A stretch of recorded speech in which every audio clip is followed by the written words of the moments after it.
Assalamualaikum warahmatullahi wabarakatuh. Alhamdulillahi rabbil alamin. Alhamdulillahilladzi khalaqal mauta wal hayata liyabluwakum ayyukum ahsanu amala wa huwal azizul ghafur. Ashhadu an la ilaha illallah wahdahu la syarikalah wa ashhadu anna Muhammadan abduhu wa rasuluhu la nabiyya ba'dah.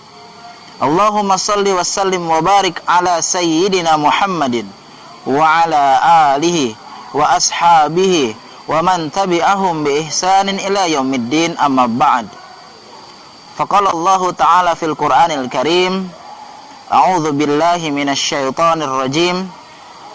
Ya ayyuhalladzina amanu kutiba 'alaikumus syiyam kama kutiba 'alal ladzina min qablikum la'allakum tattaqun. Wa qala Rasulullah sallallahu alaihi wasallam, man shama ramadanan imanan wa ihtisaban ghufira lahu ma taqaddama min dzambik. Alhamdulillah, puji serta syukur selalu kita panjatkan kehadirat Allah Subhanahu wa taala. Allah yang Maha Agung masih memberikan izin kepada kita untuk menikmati hari-hari Ramadan, hari-hari yang mulia, hari-hari yang penuh berkah dan rahmat. Semoga Allah Subhanahu wa taala menjadikan kita orang-orang yang bisa memanfaatkan Ramadan dengan sebaik-baiknya, hingga kita bisa mengakhiri Ramadan dengan gelar takwa. Amin, amin ya rabbal alamin. Salawat dan salam selalu tercurah limpahkan kepada baginda Nabi Muhammad sallallahu alaihi wasallam beserta keluarga, sahabat, serta seluruh pengikutnya, yang kita bermohon pada Allah agar menjadi bagian dari umatnya yang mendapatkan syafaat beliau nanti di yaumil qiyamah. Amin ya rabbal alamin. Hadirin yang dirahmati Allah Subhanahu wa taala, tentu sebagai seorang muslim, yang paling kita harapkan dalam kehidupan kita dalam mendapatkan rahmat Allah Subhanahu wa taala. Karena pernah satu waktu Rasulullah Shallallahu alaihi wasallam menyampaikan kepada para sahabat bahwa tidak ada seorang pun yang bisa masuk surga karena amal-amalnya. Lalu sahabat pun bertanya, tidak juga engkau wahai Rasulullah? Dan Rasulullah menyampaikan, sesungguhnya yang membuatku masuk surga adalah karena rahmat Allah Subhanahu wa taala. Hadirin yang dirahmati Allah Subhanahu wa taala, lalu bagaimana kita bisa mendapatkan rahmat Allah Subhanahu wa taala agar kita menjadi pribadi yang mendapatkan keberkahan, yang mendapatkan curahan cinta dari Allah Subhanahu wa taala? Allah berfirman dalam Quran surah At-Taubah ayat 71. A'udzu billahi minasy syaithanir rajim. Bismillahirrahmanirrahim. Wal mu'minuna wal mu'minatu ba'duhum awliya'u ba'd. Ya'muruna bil ma'rufi wa yanhauna 'anil munkar wa yuqimuna as-salata wa yu'tuna az-zakah wa yuti'una Allah wa rasulahu ulaika sayarhamuhumullah innallaha azizun hakim. Shadaqallahul azim.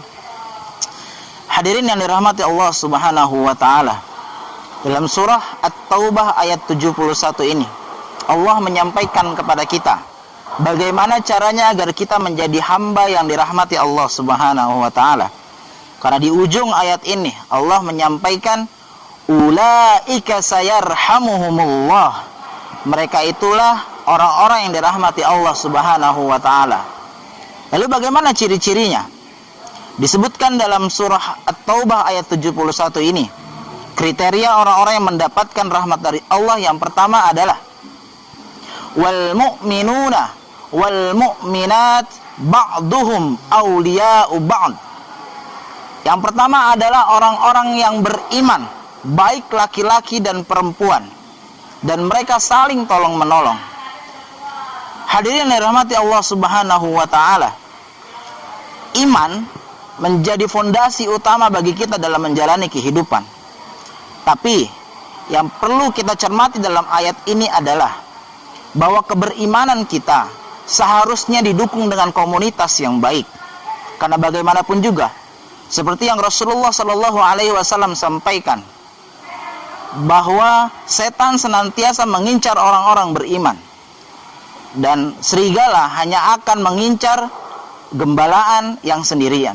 Dan kita sebagai seorang mukmin tidak bisa untuk beriman seorang diri. Kita harus bersama-sama dengan sekitar kita, teman-teman kita, jamaah kita, untuk bisa mempertahankan keimanan kita. Sedangkan Rasulullah SAW juga pernah menyampaikan, al-imanu yazidu wa yankus. Iman itu terkadang naik dan terkadang turun. Yazidu bit ta'ah wa yankus bil ma'siyah. Naiknya karena ketaatan, turunnya karena kemaksiatan. Dan tentunya dengan adanya orang-orang di sekitar kita yang senantiasa mengingatkan kita, saling menolong, saling menasehati, insya Allah keimanan kita akan bisa bertahan dengan lebih baik. Kita akan menjadi pribadi-pribadi yang istiqomah. Kemudian, sebagai seorang mukmin, kita pun sama-sama menjadi seorang saudara yang harus saling tolong-menolong. Dalam hadis lain Rasulullah Shallallahu Alaihi Wasallam mengatakan, la yu'minu ahadukum hatta yuhibbu li akhi ma yuhibbu li nafsih. Bahwa tidaklah sempurna iman seseorang sebelum ia mencintai saudaranya sebagaimana ia mencintai dirinya sendiri. Hadirin yang dirahmati Allah Subhanahu wa taala. Yang kedua, ya'muruna bil ma'ruf wa yanhauna 'anil munkar. Mereka menyuruh berbuat yang ma'ruf dan mencegah dari yang mungkar. Ini adalah sifat kedua yang Allah tegaskan dalam surah At-Taubah ayat 71 agar kita menjadi orang-orang yang mendapatkan rahmat Allah. Adalah kita senantiasa berupaya semampu kita untuk senantiasa menyebarkan kebaikan dan mencegah dari keburukan semampu yang kita bisa. Sebagaimana Rasulullah Shallallahu Alaihi Wasallam mengatakan, man kana yu'minu billahi wal yawmil akhir falyakul khairan aw liyasmut.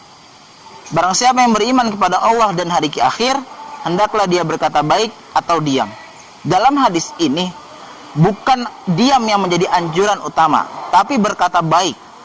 Ini menunjukkan kepada kita bahwasannya sebagai seorang mukmin kita harus berupaya dengan apa yang kita mampu untuk senantiasa mengajak kepada kebaikan bagi orang-orang di sekitar kita, dan mengingatkan, menasehati saudara-saudara kita, lingkungan masyarakat kita pada hal-hal yang tidak disukai oleh Allah Subhanahu wa taala. Yang ketiga, hamba-hamba Allah yang mendapatkan rahmat dalam surah At-Taubah ke-71 yaitu wa yuqimunas salata wa yu'tunaz zakah, yaitu orang-orang yang senantiasa mendirikan salat dan senantiasa menunaikan zakat. Secara harfiah, salat dan zakat adalah rukun Islam yang wajib dilakukan sebagai kewajiban mutlak bagi seorang muslim yang sudah baligh dan berakal. Namun secara maknawi kita bisa mengartikan bahwa salat menunjukkan hablum minallah kita, senantiasa interaksi baik kita kepada Allah, senantiasa ingat kepada Allah, senantiasa menyertai Allah dalam aktivitas-aktivitas kita.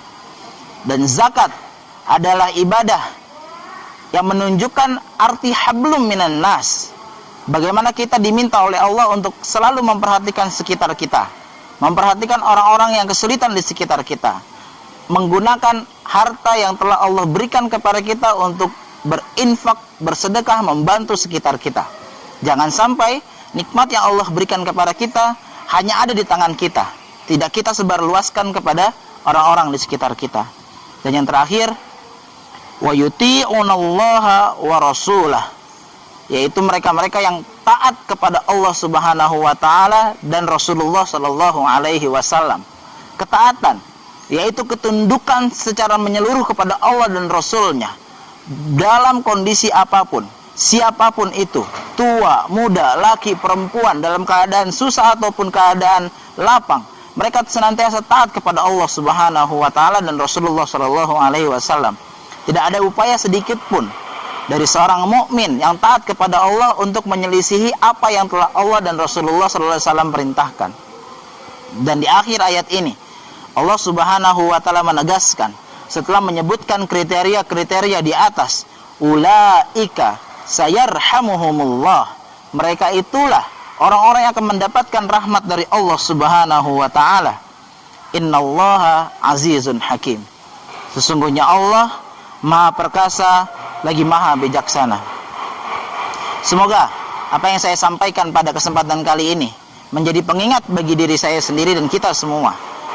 Ada cara yang telah Allah sampaikan kepada kita untuk mendapatkan rahmat dari Allah Subhanahu wa taala, dan kita berdoa pada Allah, ya muqallibal qulub, tsabbit qulubana ala dinik wa ta'atik. Ya Allah yang maha membolak-balikan hati, tetapkanlah hati kami dalam ketaatan dan iman kepadamu. Wal afu minkum billahi taufiq wal hidayah. Wassalamualaikum warahmatullahi wabarakatuh.